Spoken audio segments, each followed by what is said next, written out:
Good evening, dear students. So, in the unit number 4, today we are going to start with the new concept,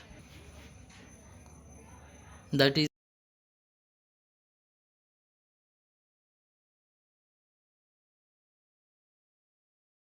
So, let's see one by one.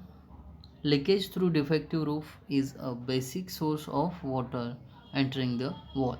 So, what is the basic source of dampness? The leakage from roof. Porous bricks causes permanent source of dampness in wall as they attract moisture.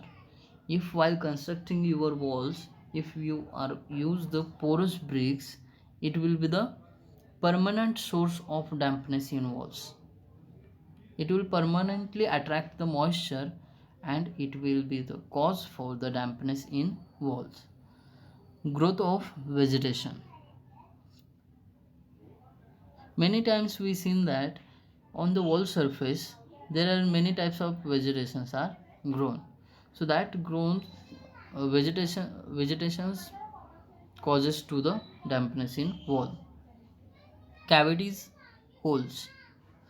Sometimes there are some cavities in the wall, so through that cavities moisture get entered in your wall, so it also causes to the dampness in wall.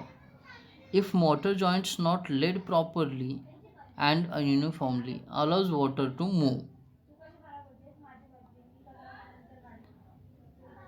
Seventh, the defective damp proof course. If you are provided defective damp proof course, it allows the moisture content in the wall, and finally it gives the dampness in wall.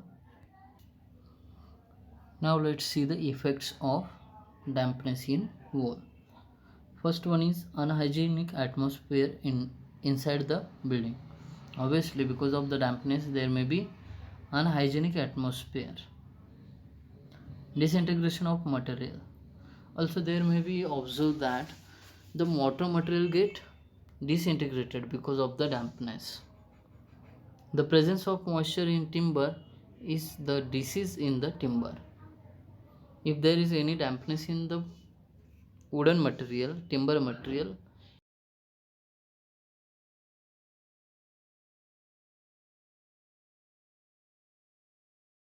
brickwork. Sometimes you see the whitish surface of the brick walls. That is nothing but the efflorescence, and which is caused by the dampness in soil.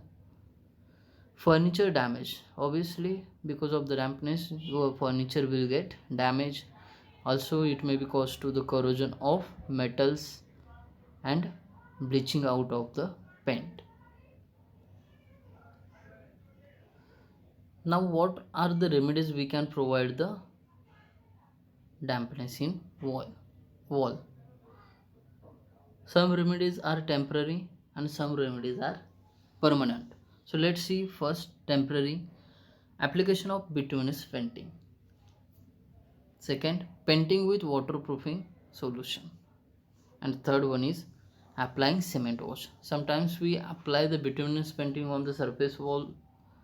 Sometimes we use the in paint waterproof solutions, and sometimes we apply the cement wash on the wall surface. These are the temporary remedial measures which we are taken against the dampness in wall. Now let's see what are the permanent remedial measures against the dampness in wall. First is stop the roof leakage. If you stop the roof leakage, it will get the permanently pack out your wall dampness. Remove the vegetation. Continuously you have to remove the vegetation from the wall surface. Cavity space is filled with concrete. If there are any cavities present, you have to fill it with the concrete. Fourth point says joints or leaks are repaired. So if we want to provide the permanent remedial measure, so we have to repair the joints or leaks. So these are the four permanent remedial measures provided over the dampness in wall. So guys, this is sufficient for today's lecture. Thank you so much.